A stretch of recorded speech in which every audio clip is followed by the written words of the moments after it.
Well, today's the official launch of the Amnesty Flash Group Build. I'm going to talk about that. Also talk about the Liars Challenge from last Saturday. It was a great show. And I've got an update on the video I did about the Danbury Mint Little Deuce Coupe. Some very interesting information, so stay in for that. Okay, time to cut to the show pan intro.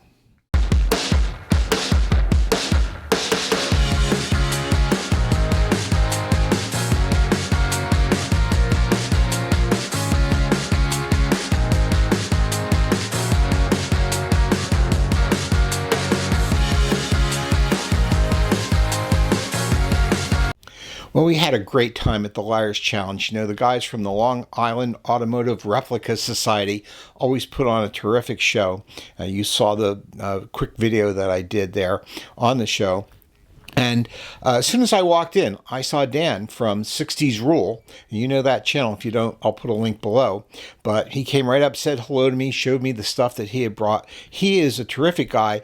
And, you know, he's been a little ill lately, and he's feeling better. I was glad to see that. Always glad to talk to him. That was terrific. In addition, I went there with Dave from Woody Scale Model Garage. He's a member of our club. I'm wearing the club t-shirt today, or rather polo shirt. And Dave was with us. Dave brought home a bunch of awards, 4 or 5, I think, that he won at the show. In addition, Mike Capasso from our club brought home a couple of awards. And I just want to mention Chris Ortlieb, who was a member of our club years ago when he lived in Jersey, moved up to upstate New York and joined the Town of Newburgh Club. You know, he always joins the great clubs. He came home with an award, and Frank Steffens also brought home, I don't know, 2 or 3, 4 awards, something like that. I think it was 4. Did a great job. And Frank is a member of our NNL East family and helps us out at the show, does a great job. So congratulations to all of them. So I talked previously about this Amnesty Group Build. The Amnesty Group Build's a lot like Dave's group build called Finish It. It's where you take a model that's been sitting around for a long time and get it going again, get it completed. It's on until January 31st. We gave a little extra time. And the whole idea of that came up from something that was done in the club with Dave, and also online, the old Spotlight or Hobby Heaven board, as you may know it, that was started by Tom Geiger. So I kind of corralled Tom and Dave to do an interview at the show. He sat outside, ran off a couple of videos, and in point of fact, it was very unique because for the first time in my life, we got great shots and great takes on the first try. And here they are. I'm here with Tom Geiger, who's the president of NNL East and president of the Tri-State Scale Model Car Club. And Tom is the originator of the Amnesty Build. So Tom, tell us how this got started and what it involves. Well, back in the day, I had an employer that gave us the week off between Christmas and New Year's. It was a great holiday, and I decided I wasn't going to do any work. I was going to build a model car. Well, it became quite apparent that a week wasn't enough for me to build a model car.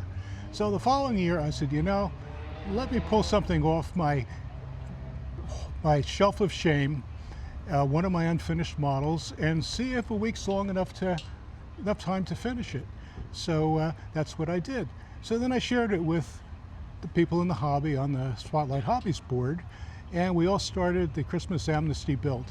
So what the onus is that the president always pardoned a turkey during Thanksgiving, so I decided to pardon a model for Christmas.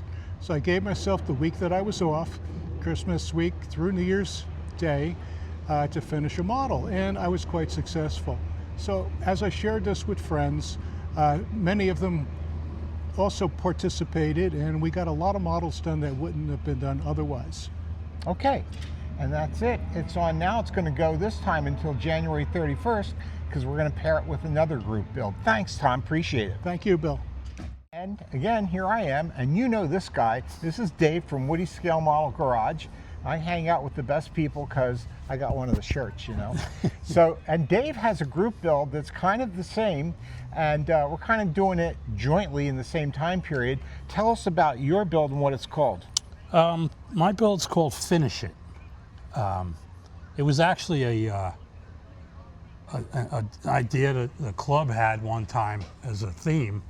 And what it is I was going through my kits not long ago looking for a part. And I came across so many that were just full boxes that were started. And just I called it my someday pile. I said, I'm not interested right now. So anyway, I was going through those boxes, and I said, you know what? I'm going to come up with this finish it group build. I mean, and I figured I would just run it, make it like a New Year's resolution type thing, where you finish it by the 1st. But then I thought, that gives you less than 2 months almost. So I figured I'd make it a soft ending, and we'll go to the 31st. And if you don't finish it by then, put it back in a box for next year. There you go. That's about it. It's pretty simple. Yeah. All right. Well, and that's it. So we got two great minds with single thought. Yeah. And these builds are on until January 31st. I'm going to talk about the one that I want to do in a separate clip coming up right now. So there it is. Both of these group builds now are on. I'm going to get some art up, I think, for both of them. I got to work on that. But if you want to participate, that's wonderful. Leave comments on my channel, on Dave's channel, or whatever you want to do. I actually pointed out someone that's doing the rock and roll group build that Dave wasn't even aware of. So it's good if you let us know that you want to do that. So now, before I cut over to the bench and show you the one that I'm going to work on, I got to mention this. I caught up with Rick Hamwer at the show, and Rick's doing well. We're happy to see that. He brought a whole bunch of models to the show, and I think he took home 6 or 7 awards. Of course, he's Rick Hamwer. Of course he did. And they were wonderful builds. But in the course of this, we got to talking about that little Deuce Coupe diecast that he helped to create at Danbury Mint. And I had said in that prior video that he went out to California to measure the car and take photos. In fact, although he thought the whole thing was a wonderful experience, he didn't actually go out to see the car. They had some other company do that and send them the information. At that time, Chili Cataldo was still alive, and he and his son Kurt were restoring the vehicle. So they got a whole bunch of photos, and they started working on the diecast. And at some point, Rick contacted Kurt, and he said, look, I don't really have any good photos of the bottom of the car. What kind of exhaust do you have for this car? And Kurt said, we haven't put the exhaust on yet. We're not sure what we're going to do. He says, why don't you guys go ahead, put something on the diecast, and we'll just copy what you do. And that's exactly what they did. So those 4 exhaust pipes coming out the back were the creation of the guys at Danbury Mint, and then ended up on the real car, kind of life imitating art, I guess, although that car is a piece of art itself. And so after that, they finished it up, and they sent some of the die-casts out to the Cataldo family in California. Unfortunately, by then, Clarence Chili Cataldo had passed away. And Kurt said that the only thing he regrets was that the car wasn't entirely completed before his dad passed away, and also that he didn't live to see those wonderful die-casts come in. And they are wonderful. Congratulations to the guys at Danbury Mint for that, and all the wonderful work that they did. Okay, let me show you what I got here.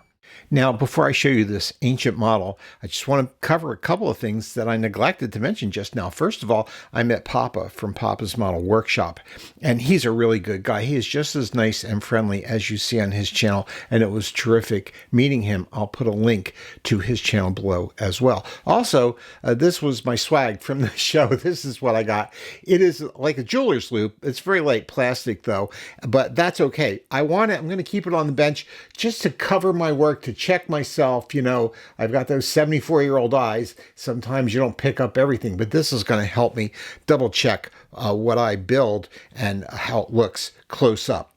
Okay, let me go to the model. This is it. It is a 1993 Corvette, and let me tell you that it has been hanging around since 1993. So here it is, and let me start out right away by telling you why this thing has sat in the box for over 30 years. I started out with my steady hands and young eyes of the day painting the white letters on the tires. I painted with acrylic paint, and it was coming out great. So I didn't just do the good years. I did the little letters on the other sides of the tire. All four corners of the tire got white letters, which is, maybe a little excessive, but I wanted to do it right. Well, I was doing it at night, and it got kind of late, and I got down to the last tire, and I thought, oh, well, I'm going to mess up if I try to finish this with those little tiny tires. Even though I could see them, I could do them, I thought, my hands are going to shake because I'm tired. I'll do it another day, put it away. Never had the incentive to get back to it because I was always afraid I'd mess up that last tire and it wouldn't come out right. So there it was. I sat in the box and never got finished. Here is the body and chassis, and you can see the engine is pretty far along. Got it sitting in there. The paint is Tamiya white, and it went down very nicely. Has a pretty good gloss to it. Doesn't have any detail on the side, but I am going to do something with this. The inside, the interior rather, is black and red, and I don't like that. My thought on this is to do a white and red car. So I'm going to probably strip this interior and do it in a brighter red and do it pretty much all red. Maybe the only black would be on the floor under the seats, but the rest of it I think would be a bright red, as well as the dash, the console, all that stuff I think would look really cool if it was bright red. So I'm going to give that a try.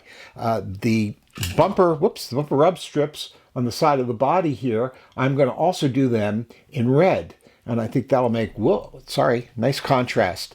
And so here is the roof, and I've already painted that red. I actually think that's a pretty good red because I don't think that a convertible top would be a really bright red. So that one I think can stay like that. And then tires, what I'm going to do with that, I've got a set of red lines for tires, and instead of doing the white letters, which is a little dated now, I think I'm going to do red line tires on this. So red stripe on the side, red line tires, red roof, red interior, white body. I think it'll be pretty good, and I'll detail up the engine a little bit. So that should take me until the end of January, along with the Frankie Frizzo group build I'm working on, the Rock and Roll on Wheels group build I'm working on, and all together, I might get them done after the first of the year. I'm going to give it a shot.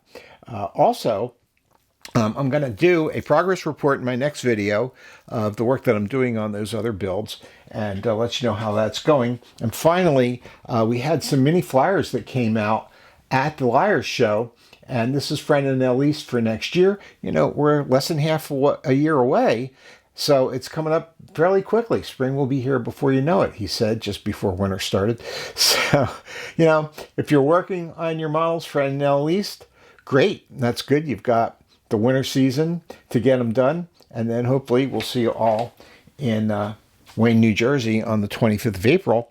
Go to NNL East website if you want to get more information. And that's it. We'll see you next time with some progress reports. Take care.